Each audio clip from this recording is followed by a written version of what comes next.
Hi guys, welcome back to my studio. If you're new here, my name is Chelsea and I'm a professional oil painter. So for today's video, I'm going to talk about why this painting of my cat Boomer failed, why I had to start fresh, and how pre-planning my composition in Photoshop could have saved me.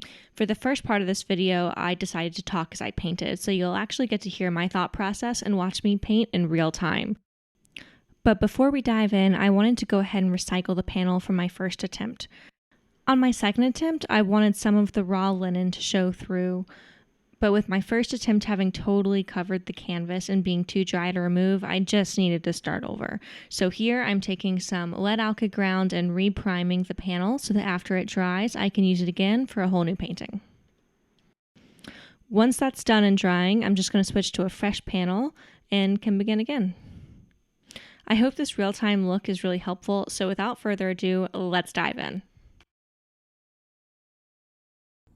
So the reason I wanted to do this today is I knew that I had some serious work to do on this painting, but every time I looked at this piece, because this is so similar to pieces that I did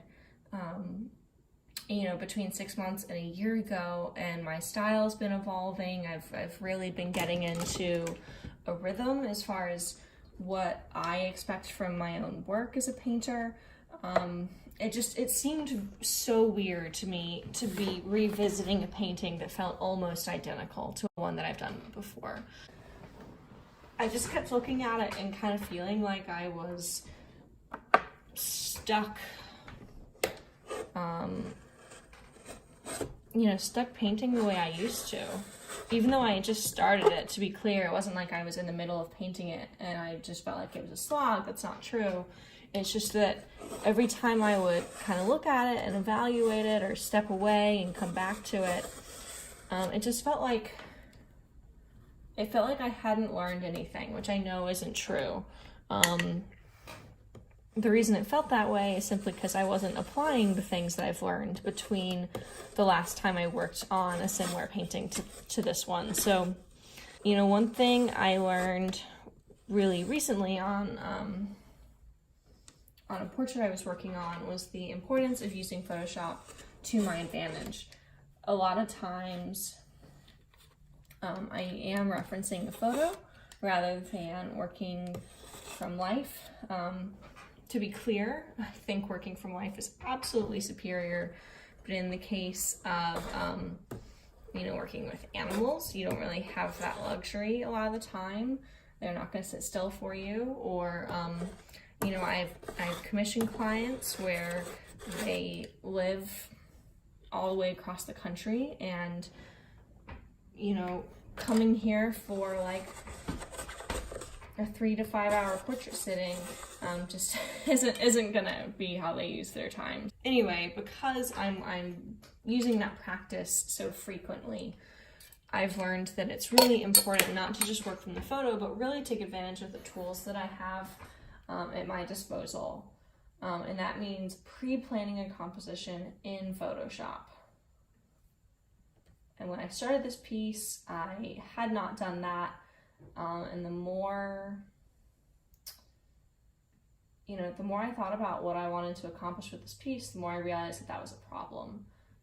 That I really need to go back, and when I did compose the piece in Photoshop, I realized that I wanted to do some serious tweaking, which meant getting back to the raw linen. All right, let's dive in. So, as usual, as I learned from a previous painting, I really like these ivory long flats from Rosemary for initial washes. Not necessarily like this stage of just, toning the canvas, but like I'm going to go in and kind of design the background with these abstract strokes, and the bristle brushes, or in this case, the ivory long flats, which I think are a synthetic alternative to a bristle brush. They just do a really awesome job. So all I'm trying to do here is kill the white of the canvas. Some people do this to avoid working on such an extreme value. In my case, I'm doing it more to create a color harmony. So, you know, even this canvas isn't a pure white, it's still an off-white, but I want to take it a little bit closer to what I know the ultimate colors in this painting are going to look like.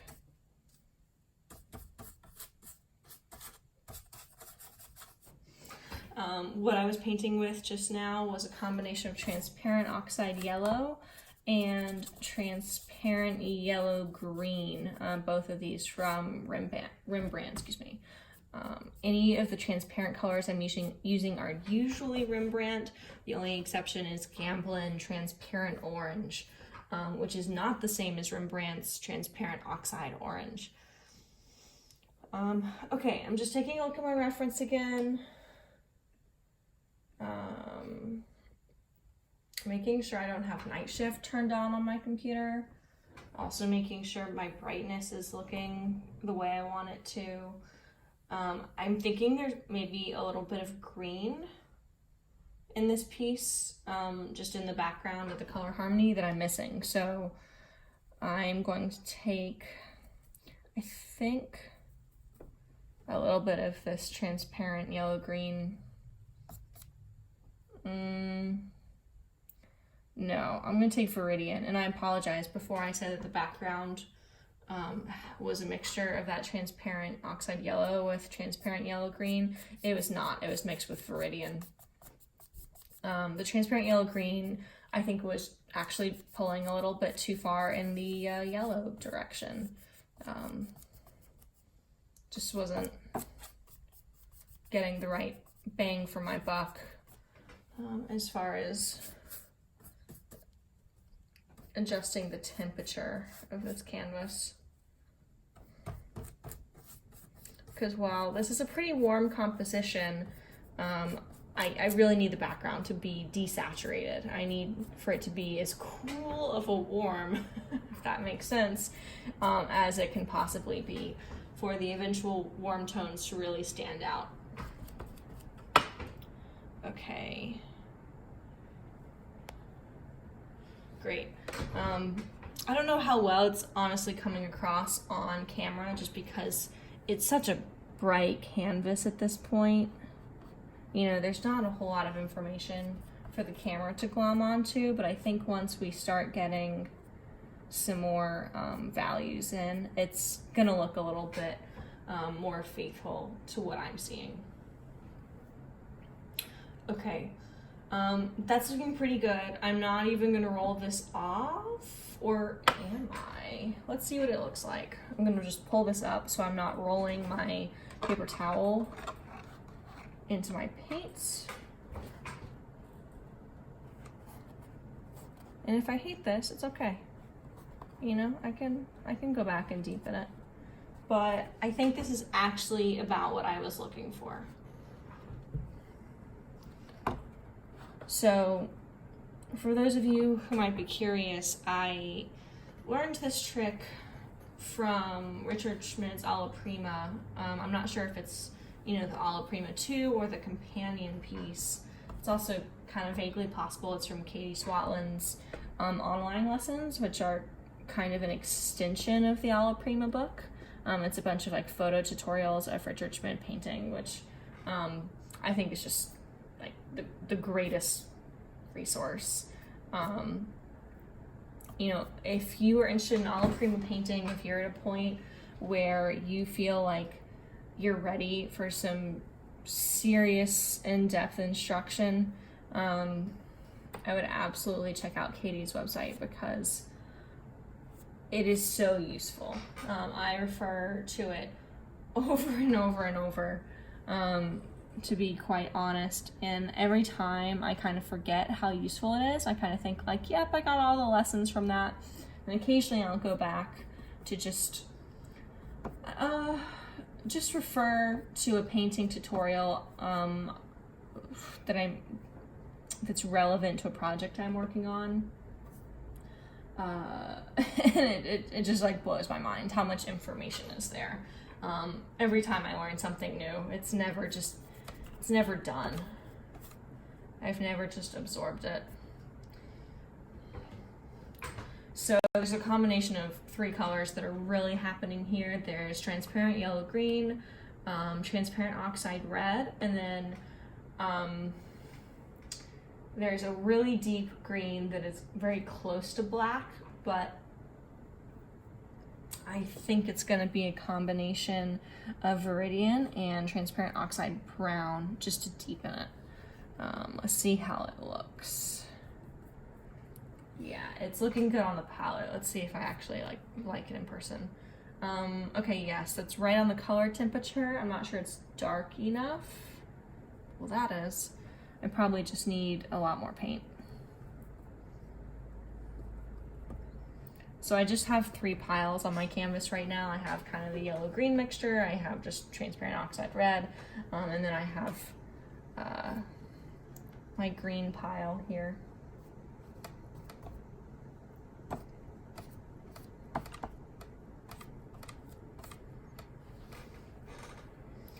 And I'm gonna go like right into the area where Boomer is going to be painted. For those of you not in the know, Boomer is my Maine Coon. She's actually like right over where my camera is parked right now.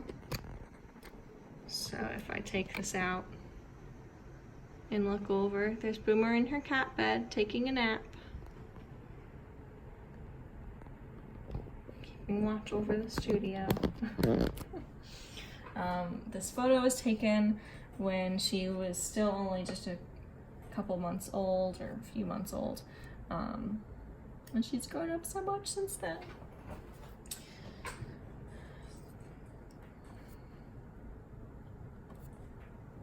Okay, that's a pretty good starting point, I would say, for like introducing the green. Now I just want to go back and like really make sure those colors are marrying nicely.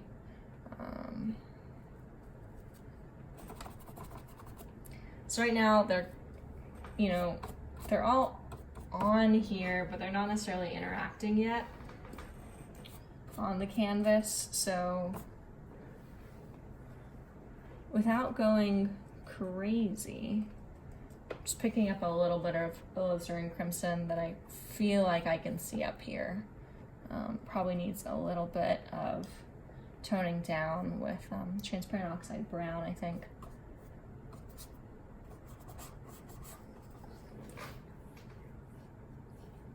Okay, it's looking about how I want.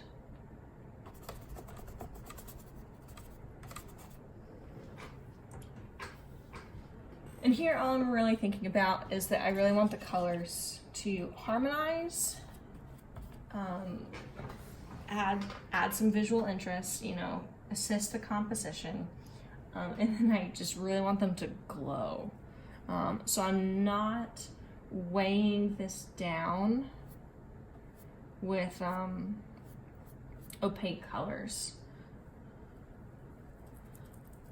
Typically, if you really want paints that really glow, that quality is going to come from the translucency of the pigment.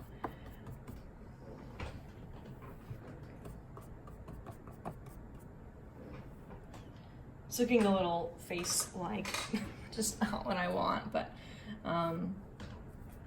we're just gonna get it down and then I can start playing with it. My intention for this is to have everything be done in one sitting, which means if any of this truly is out of place, if I'm just not liking how it's coming together, I actually should be able to erase back to the original canvas, which I couldn't do before since that had been sitting for you know, about a day and a half, and I used an alkyd. I used alkyd as a dryer because this painting needs to be done quickly for a special project that I can't talk about right now, but once it's official, I'll update the description in the video to kind of tell you what this was for.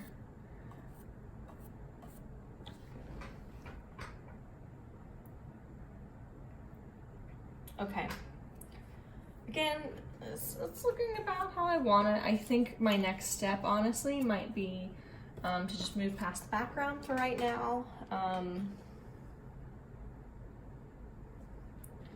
And think about actually blocking in the composition.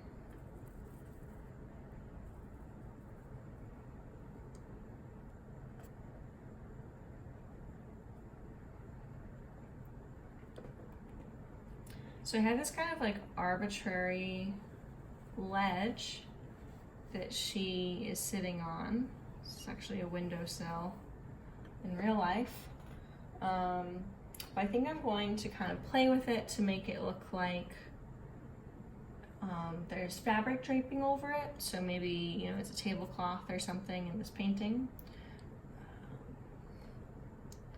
Right now I'm just assessing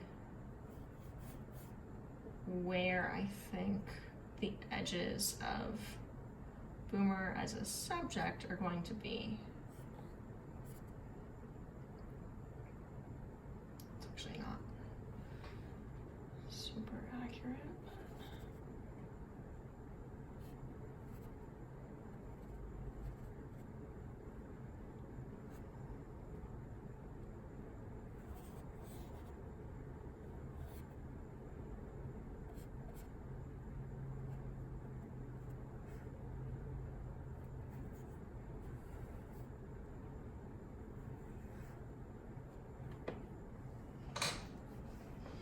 Okay, and then for the part of her body that's kind of going into the background right now, I'm actually just getting some Gamsol on my brush, and I'm going to erase that out.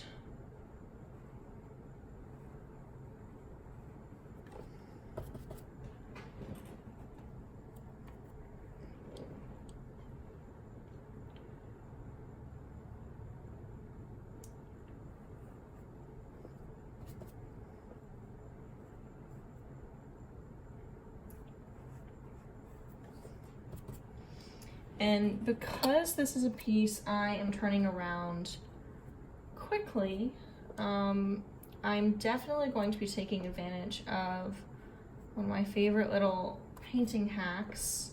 If you do have a photo reference, even if you are working from life as well, if you're using a photo reference at all kind of as backup, one thing I really like to do is to take a picture of the painting in progress. Make sure there is no parallax. It's almost impossible to do, you know, by hand when you're taking a picture. But what I do is try and get it as close as I possibly can on my own.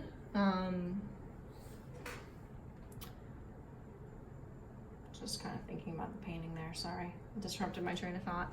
Get as close as I can on my own when I'm taking the photo, and then use Photoshop and use the skew tool, it's the transform tool, and then you select the skew option to make sure it is actually 100% square,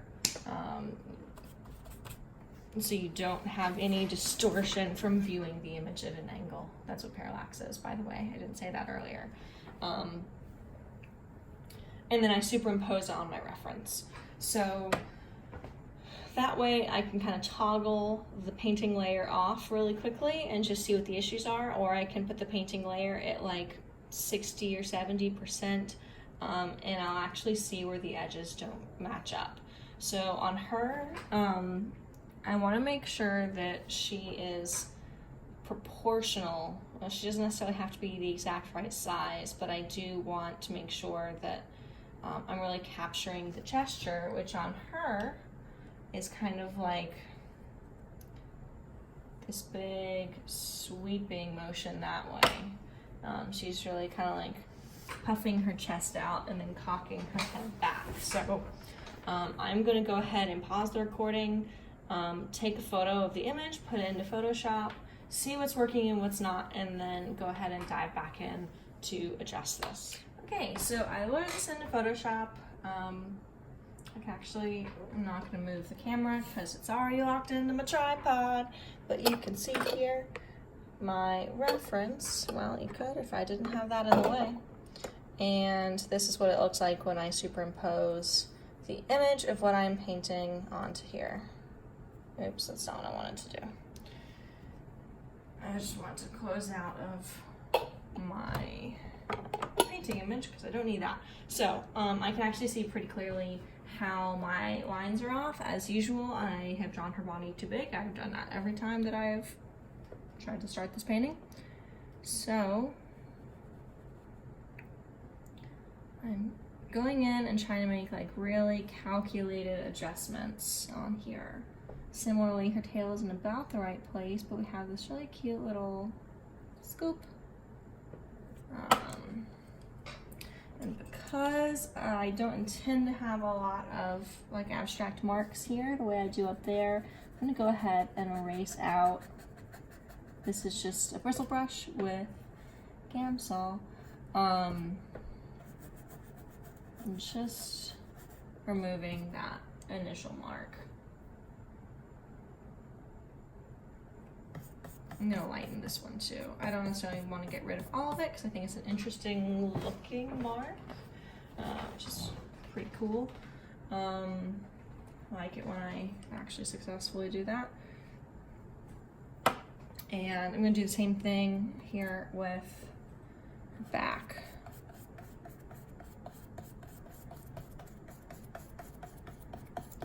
Now I have a lot of Gamsol on here to like let it lift, but I'm trying to be aware of just how much I'm putting down, because as you can see I'm creating some drips, which doesn't really bother me right now.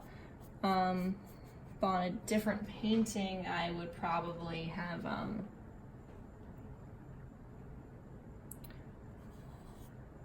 I probably would have been like ready with a paper towel to kind of soak up excess there. So, next thing to adjust is the angle of her head. Her chest is actually in the right place. Her cheek can come out just a little bit more, I think. Yeah, I'm gonna start up here. Her ear started in the right place, but was not at the correct angle. So I just shifted that in by adding some background color.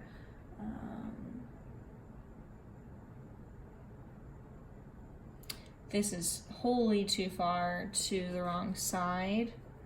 So again, just like grabbing one of my background color piles. I mean, hopefully it's the right one, but